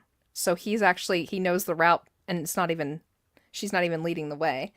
I let him lead out of curiosity, and he led us right to it, and then stopped. There wasn't anything there, though, except for more corn, and he was just standing there looking around, so we headed back. When we got back to the side of the road, I looked down to make sure I didn't trip on the uneven ground, and I saw a ton of soaking wet $20 bills all over the weeds. Oh my gosh. There was $500 worth total, but they were all fake for movie purposes only. Crap. Still crazy, though. I should have specified that I wanted legal Tinder. There's your little, like Enzo said, you got to be very specific. Exactly. Darn it. I thought that one was great. I was going to say, that's that what happened would to me. re-upped our website. Barely. Good grief. Yep. Let's see here. Okay. A few years ago, after my mom died, I was playing with it, meaning the app, and my intention was something along the lines of wanting to find a doorway into the paranormal. Something to make me believe that there was something beyond this life. Cheesy, I know, but I specifically was thinking door and picturing one in my head. So I got my location, and my sister and I set out to find it. I told her that I had this image in my head that we'd find a red door lying in a field, and we laughed about how that would be pretty creepy because of the intention I'd set. The location ended up being in my cousin's yard. Huge yard, it's all farmland. And we followed the directions right up until the very last step at the edges of the property, and there on the ground was an old door lying in the very tall grass. It was white instead of red, but it was still really crazy that it was basically what I had been imagining all along. So It's like, I can't find you a red door, but here's a white one. So, here's a white one. close enough. Yeah, but that's the last one I have of the, just like the written out ones without the photos. But I thought, man, there's so many of them that are just so very interesting and poignant, and there's got to be something to it. Mm-hmm. I agree. Yeah. Yeah, just like Jeannie wishes, Ken said, make sure intentions are specific and well thought out. I still don't think that'll help you. I still think there's a way to wiggle around that. Yeah. So interesting. Yeah. But yeah, so we're kind of getting down to the end of this. And we can start notebook games a little bit early, I think. Did you have anything else to add to all that, Jess? Not really. Just please, it only takes a second to download it. And like I said, you get 100 free coins every day. Just do it once and let us know what happens. Because it's just Absolutely. such an incredible. I mean, even if there's nothing to it, well, there has to be something to it, or else not all these people would be finding something Mhm. at the end of these. Get up and watch, or get up and read the Reddits and all the amazing, crazy stuff that happens on there. It's just really amazing. It is, and we would just absolutely encourage everybody explore with curiosity, Hmm. respect for others, and always have a sense of responsibility when you're doing this. And there's such a potential for meaningful experiences to come out of this, and you can get a lot of value out of approaching any journey with an open mind. And I think that's kind of where we want to make sure that we lead everybody to with this particular podcast. But it's just so cool. It's a really unique blend of uh, intention setting and adding that with randomness. It just really leads to some really pretty cool experiences. So just Yeah. get out there and enjoy the adventure of it all. Yeah, adventure. Adventure. We say every time we get lost, it's what we say. Adventure. Adventure. Enzo said maybe that door was red on the down facing side. Maybe. Maybe. I wouldn't have lifted that door because she asked for it on the other side for it to be the gateway to the paranormal. So, gonna Oh, leave that well, door that's alone. true. Yeah, good point. Better left alone. For sure. Or, oh, what if, because she asked for a red door, and if she opened it, it would be the doorway of the paranormal. What if the red side is on the other side, which means she's on the paranormal side? Ba ba ba. There you go. Craziness. Like Russell from Up, adventure is out there. Absolutely. Yay. 100%. All right. I think, are we to notebooks? Are we ready to do the notebook We game? are ready to do notebooks, and in fact, I've already got ends pulled up. Okay, cool. Yeah, he wanted notebook 2, page 18, please. I got it. And oh, we're gonna start off with something kind of gross. Yay! Woohoo! This is on the 1992 through 93 cattle mutilations and UFO flap of Fife, Alabama. Yay! Yay! In here we go. There were more than 30 reported over the area of DeKalb County in less than a year. On October 1992, John Strawn, a cattle farmer, reported the first one in Albertville, Alabama. It was one cow with its milk sac completely missing with a charred incision, absolutely no blood found. And that's the beginning, so there was 30 plus. And these were all, if I remember correctly, every one of them was accompanied by police, and all were investigated. So this was like a highly investigated one and had some weird crap with it. Interesting. Um, Over the course of 2 months, 30 plus incidents were recorded, all with varying organs removed, with precise oval shaped holes left behind, and were made with an instrument that would have reached hundreds of degrees. No blood was ever found, and in one case, a calf was found missing its entire right hindquarter and all of its internal organs. The chest area was a clean, empty cavity with no blood inside or outside the carcass. Oh, Strange white matter material. During one examination, investigators found a flaky white material on the animal's rib cage that was 5 feet away, separated from the rest of the carcass. The particles were collected up on a cigarette wrapper. While using a ballpoint pen to knock the particles into a container, the contact of the brass top of the pen caused the material to melt into an almost clear liquid. They shook the rest into a jar so that it would remain unaffected. The substance was sent to a molecular biologist for testing. After 2 full tests, the scientists determined that the substance was composed of aluminum, titanium, oxygen, and silicon in significant amounts. The amount of titanium was larger than what would have been expected in any substance. Additionally, there was no explanation of how the combination of elements could have occurred in nature. Local law enforcement reported seeing unmarked black Army-style helicopters flying at low altitudes over incident areas in 90% of the cases. Excerpts from Birmingham Post Herald, February 22nd, 1993. This is a lady's written statement, or the husband's statement about his wife, I think. Cole's wife, Jean, was in her kitchen preparing lunch when she heard a helicopter. It was just vibrating the house, Mrs. Cole recalls. I went out the back door and it was right there. I could see 4 men in business suits inside. I looked at it and then they looked at me. I remember they looked like businessmen. Without acknowledging her, the men quickly flew away in the craft, which had blue markings. The next day, her husband found one of their steers dead, with its underbelly neatly removed. The animal weighed some 950 pounds. And then at the bottom, I have a little note to myself that says, more than 10,000 cases in the U.S. recorded over the last 40 years. And that cattle mutilations. Enzo was like, angel hair. Mm-hmm. Yeah. And Men in Black. Yep. For sure. That's all right. Yep. We started that one off right? Good. Thanks for that, Ian. Oh, my goodness.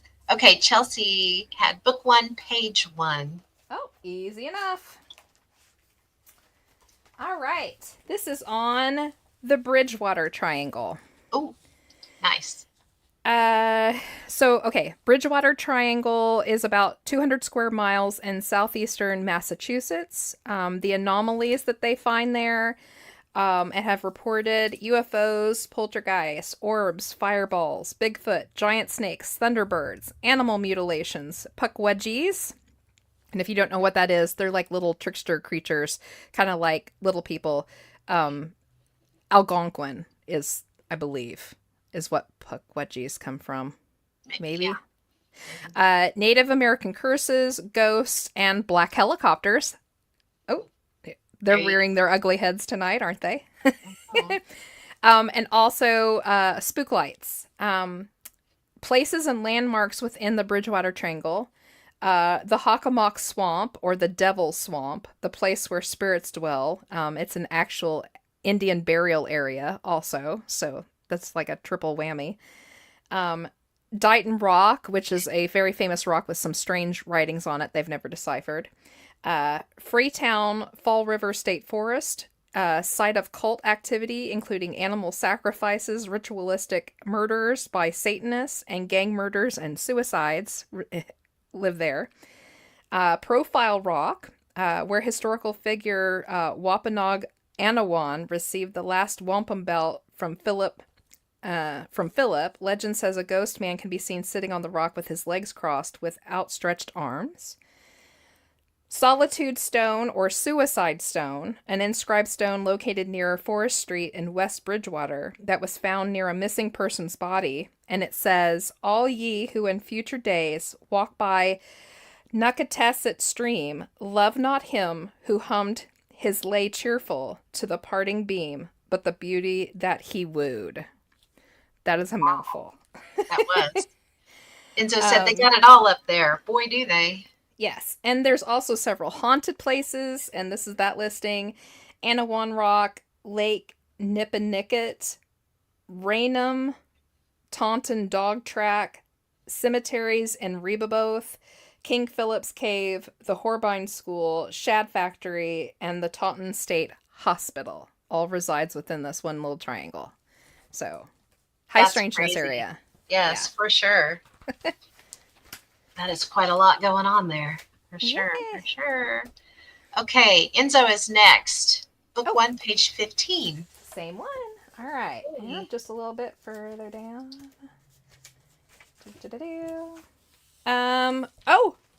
This is on the Anubis Caves.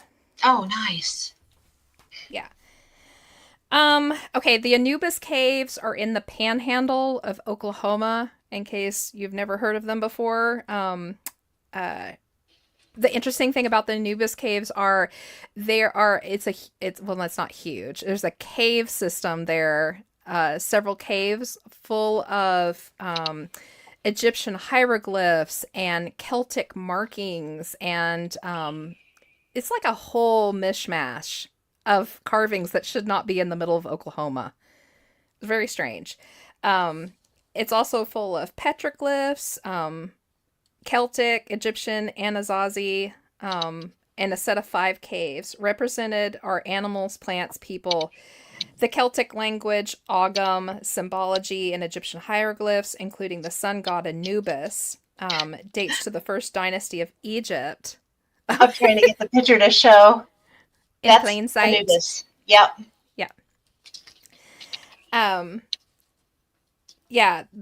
Dates to the first dynasty of Egypt circa 3150 through 2890 BCE. Also includes a sun with an eye that mainly refers to the god Ra, the deity of the sun. The Celtic Ogham and Numidian script was mostly transcribed and actually speaks about the Egyptian sun god and Anubis. The sun follows a path of petroglyphs at the fall equinox. One Ogham inscription says, "Instructions for the Druid. In clear weather, the projecting piece of rock eclipses the blaze at sunset. This shadow will reach nearly to the jaw of the image of the jackal divinity." And I'm going to stop there because we were already on the next page. We can't go too deep into this without doing a whole show I'll show on it. some cool pictures though. So there's the Anubis carving. That's what it looks like drawn out. And then here's a page that shows some of the different carvings that are found in the Anubis cave. Yeah. So what I was speaking of, the instructions, what it is it's how you read it. As the sun sets on a particular day, which happens to be, I believe, the spring solstice. I can't remember which one it is. The light coming in through this little gap in the rock will go across the hieroglyphs, and it creates a story. It follows a storyline exactly. It says, in clear weather, the projecting piece of rock eclipses the blaze at sunset. So you see this move across the back of the cave wall. This shadow will reach nearly to the jaw of the image of the jackal divinity. So it tells you the story of the traveling to death, and you end on Anubis, which is, of course, the dude that moves you over. Each one of the caves does this. It has a different story. And the interesting thing is like the next cave over, I believe, is the Celtic one, and it tells you, it leads you to the day of Halloween. Yes. Yeah. It's really cool. Yeah. And the next one over has something to do with Roman, I think. I can't remember. All 5 caves have different stuff inside of them, and they all predate even before they said any of the first, adventurers got here. Oh, for sure. Absolutely. Yeah.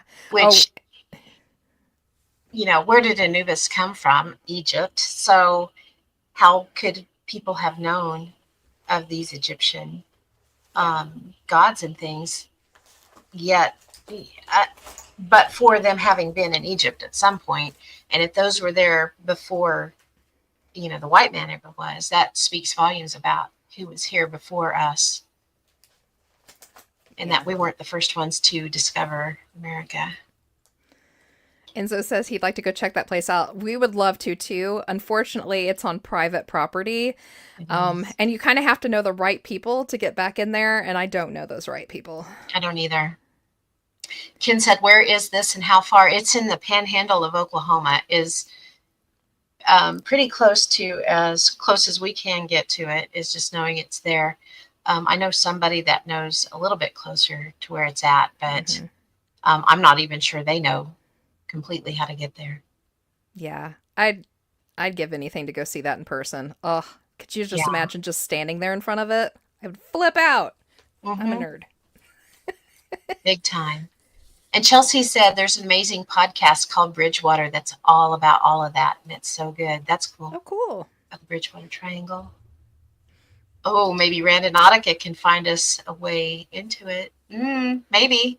Maybe. Be interesting to try. It would be. All right. Let's see here. What's our next one? That was Chelsea. Next one's oh no, that was Enzo. So next one's going to be Ken with book 3, page 6. Okay.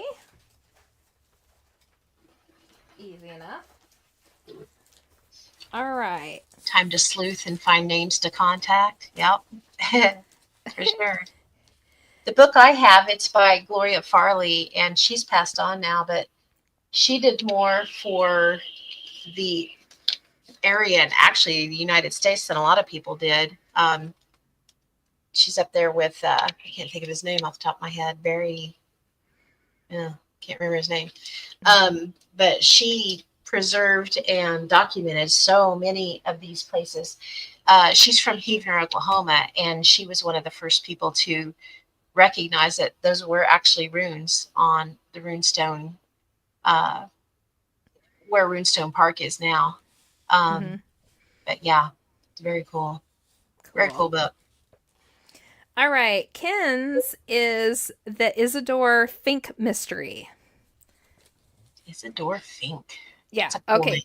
Isidore is not a female, by the way. It's a male. This is actually a very famous murder mystery. It happened in New York City, March 9th, 1929, and it's still unsolved to this day. One of those little unsolved mystery ones.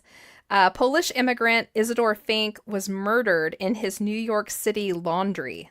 Shortly after arriving home, the neighbors heard terrible screams. The police arrived on the scene only to find the door locked on the inside and the windows nailed shut from the inside too, with the windows also being too small to climb through. The police gained access to the apartment by means of a small child who was lifted up through the transom above the door. What the police found was baffling and defies logic. Fink was found dead with 3 gunshot wounds to his chest and his wrist.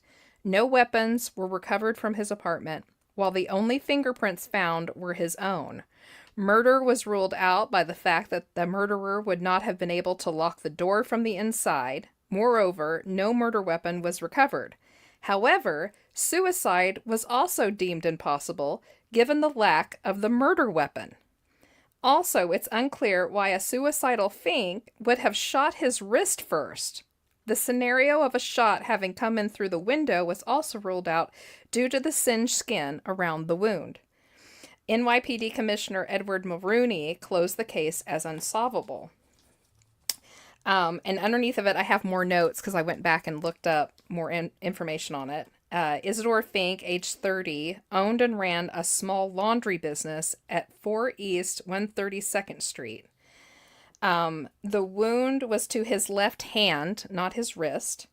At 10:30 p.m., Fink's neighbor, Mrs. Lachlan Smith, heard a commotion from Fink's laundry that sounded like 2 men fighting. She ran for help, found a patrolman in the neighborhood called Albert Kattenborn. I also wrote a note to myself, nothing was stolen. All the money was still in the cash register. Assumptions were made that he was shot in the hallway, escaped into the laundry, and bolted the door before dying. This theory was thrown out by the medical examiner as the bullets to the chest would have killed him instantly. So how did he die in a completely enclosed room? That's weird. Yeah. It's still unsolved to this day. They've never figured that one out. That is weird. Yeah. Totally strange. Yeah. We have a little bit of time left. Can I do one?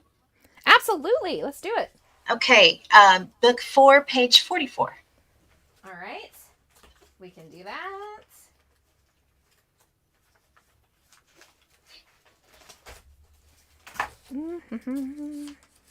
Yeah, Ken asked me to send him the name and the author of that book, and I did.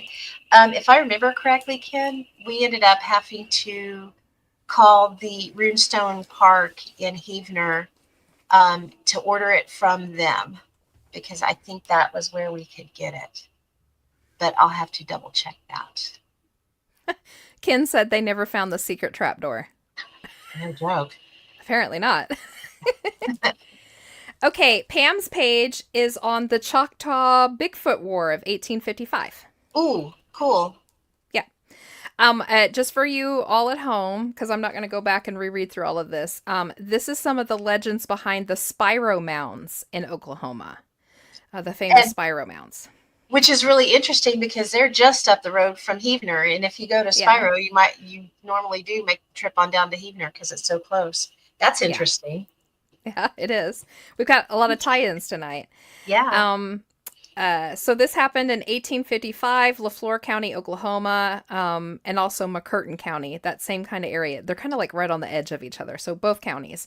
And I will say this is in Choctaw, and they call it legend or myth, but the dates and everything also line up with a lot of other things that was going on in the area at the time, and a lot of the Indians in the area hold this to be an actual true fact, while the authorities deem it ridiculous. So I will let you guys be the judge of it. Prior to 1855, occasional crops and livestock would go missing from the local Choctaw tribe. Eventually, the thefts began happening more frequently until the tribe opted to set out traps and post watchmen overnight to catch the thieves, although no thief was ever sighted or caught. In 1855, the thefts evolved into kidnapping young children. The tribe put together a war party to hunt down the thieves. 15 Choctaw warriors were chosen, all exceptional horsemen, standing nearly 7 feet tall and weighing upwards of 300 pounds. Side note, Choctaw Indians were extraordinarily tall tribe, just so y'all know. It wasn't extraordinary for them to be that tall. They set off to the now McCurtain County wilderness area. As they tracked the bandits, they eventually came across earthen mounds and the stench of death. They then discovered that the mound was built with the decomposing bodies of their abducted victims. They then spotted the perpetrators on the other side of the mound, a party of 4 huge, 9-foot-tall, hairy men standing ready to fight. The fight ensued. The Choctaw lost 1 warrior, while they managed to take down 3 of the beasts, the other having escaped into the woods. They buried the mound of victims in victory. And below I have part 2, History of the Spiro Mounds. So, Interesting. yeah. That's it. That's a pretty cool one. Yeah. So in Choctaw lore, one of those mounds is one that they built later on to cover up the bodies of all the children that had been stolen by the Bigfoot tribe nearby. All right, we've got We got one more from page Easter. 23. All Yeah. right. That's fine by me. Plenty of notebooks. Plenty of notebooks. Not going to run out anytime soon, I don't think. All right, what? 20? We'll be going on season 15 and she'll still have plenty of notebooks. Probably. Okay. We've got some good ones going on tonight. This is the cursed treasure of Harry Maine, Ipswich, Massachusetts. Harry was a land pirate. Nice. Yep. So this is kind of like a haunting treasure one, kind of. I think I probably pulled this one probably for cursed objects, but I don't think it quite applied, so I didn't end up using it. 1670s. Harry Maine was an infamous, prolific pirate, a mooncusser. He plundered the shores of Massachusetts, killing any survivors. Now, a mooncusser, and I wrote myself a little note here so I'd know what it was, is a land-based pirate who on dark nights along dangerous coast would demolish any legitimate lighthouses or beacons, erect a decoy signal fire in a different, deliberately misleading location. Oh, wow. And then, after having induced a shipwreck, subdued any survivors and plunder the wreckage for the valuables. So that's what a land pirate would do. They would literally put out the lighthouse, crash them on the rocks somewhere he could get to them, and take their stuff. Yeah. Dang. Yeah. Harry became incredibly rich, but was eventually caught by authorities. Sentencing was quick and brutal. He and his crew were condemned to be staked on the beach at Ipswich Bar. He cursed and yelled at the townspeople as he slowly drowned. So they put him out on a little tiny, like, outlet and then waited for the water to rise. They had him staked to post. Yeah. He cursed and yelled at the townspeople as he drowned. Locals swear that you can hear him yelling whenever the waves pick up now. Rumor persisted that his treasure was hidden somewhere on his property, a large home on a nearby hill. His home was pulled apart to the floorboards, but no money or loot was ever found. A local man claimed to be having reoccurring dreams of the treasure's location. He climbed the hill and began digging in the spot from his dreams. He dug for hours upon hours, and just as he was ready to give up, his spade made a clanging sound. Whether the stone he hit was a lid to a great treasure remains a mystery, as the man was immediately beset upon by a swarm of stray cats. He tried shooing them away, but they kept circling him, staring at him as though possessed by some other force. Deciding he wouldn't be swayed, he jumped into the hole to move the stone, but it began to rapidly fill with cold, icy water. He jumped out and fled the scene. Maine's ghost is often seen wandering around his old homestead on top of that hill, still protecting his ill-gotten treasure. So, That makes me think of Napoleon getting attacked by the rabbits. Do you remember that story? Yeah. Why zombie cats is beyond me, but I thought that was a Yeah, that's funny pretty one. wild. Yeah. Interesting one for sure. Yeah. Ken said, the hairy beast that got away is now still playing hide and seek with the world and has taught the others in his kind the method of secret tactics. Yeah. And then he said, what a catastrophe. Wonk wonk. Wah, wah. N's not here. He could have really done something with that, I'm sure. Oh, for sure. Yeah. Ken's filling in. Ian will be happy to know somebody's keeping the torment up. I don't know. Yeah. Is that the word? The bad dad jokes. Ba-dum-psh. Yep. Yes. All right. Definitely interesting. Ooh. Well, I think we're at the hour. I think we are at the 2 hour. At the 2 hour, excuse me. Yeah. I hope you guys all enjoyed it. This is one of my favorite ones to do. It's just so interesting and kind of mysterious and kind of uplifting and a little scary and all the Had a little feels. bit of everything. Yeah, for It sure. did. We had fun putting it together. I do know that. Ken said Enzo has gone catatonic. Funny. That's great. All right. Well, I'm going to go ahead and kind of finish this out. Thank you, everybody, for hanging out in the chats and sticking around for the notebook game. We appreciate you all so much. Really quick, one more time. If you're on YouTube, give us that thumbs up and hit the bell. And if you're on Facebook, take a second just to like and share.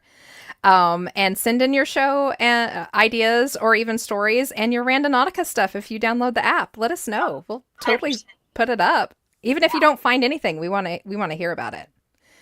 For Yeah. So catching all new live every 2 weeks. The next one is Wednesday, June 4th. And we're so excited because we're finally going to get Jason Roberts back to do part 2 of The Agony That Remains.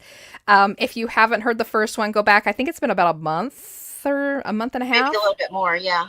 Yeah. It's been a minute. Yeah. Go back and watch the first one. Oh, so interesting.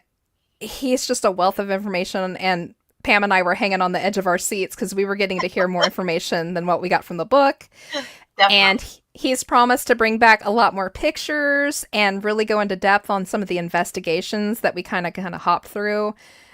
Super interesting. Plus, Jason is just a hoot to hang out with anyway. So He's come fun. back in 2 weeks and hang out with us and Jason and hop up in the chats because it's super fun. Yeah, I think that's all. Do you have anything else? No, I think that's it. I think we're good. All right. Well, everybody, go out and have fun randonauticing and be careful and stay safe. Yes. And keep it weird, keep it strange, and remember, it's all connected. Good night. Good night, everybody.